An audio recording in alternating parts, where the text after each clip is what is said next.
মাংসটা ধোয়া আছে, পেঁয়াজ কেটে নিয়েছি, এটা আদা রসুন লঙ্কা টমেটোর পেস্ট দিয়ে দিলাম, জিরে ভেজে গুঁড়ো করে রেখেছিলাম, পরে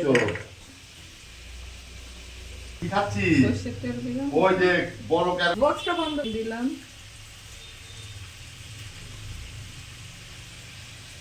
হলুদ দিলাম,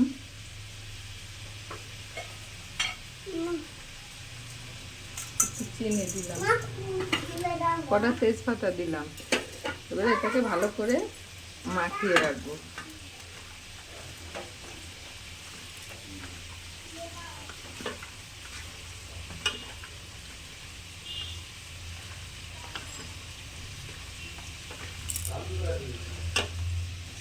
মাখিয়ে রাখলাম, 10 মিনিট রাখলেই হবে।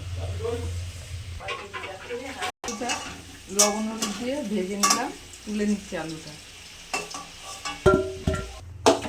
পেঁয়াজ রেখেছিলাম, পেঁয়াজটা একটু ভেজে নেব।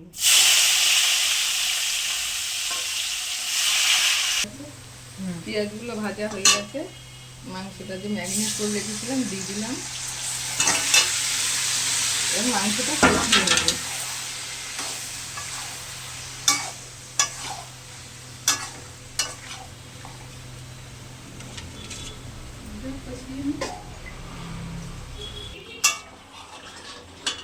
ধনে জিরে ভেজে গুঁড়ো করে রেখেছিলাম দিয়ে দিলাম, আর একটু কষাবো।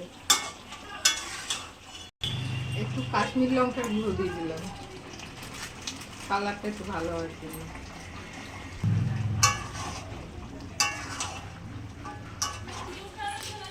একটু মিট মশলা দিয়ে দিলাম,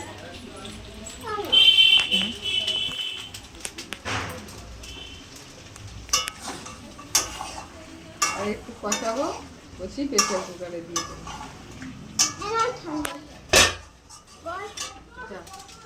কষানো হয়ে গেছে, সুন্দর করে তেল বেরিয়ে গেছে। এবার করে একটু দিয়ে দিলাম। এবার প্রেসার কুকারটা আটকিয়ে দেবো, 4টে সিটি দেওয়ার পরে আলুগুলো দিয়ে দেবো।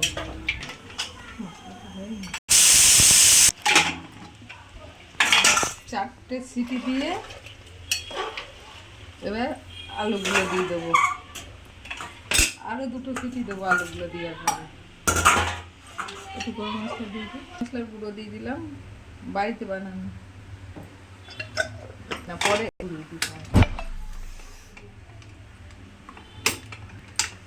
আরও 2টো সিটি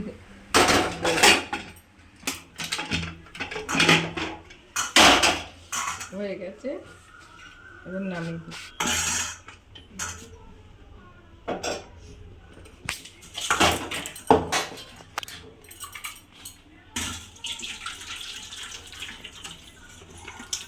ছড়া হাত পুড়ে যাবে, ঝোল বেশি ভালো। হয়ে গেছে খাসির মাংস রান্না।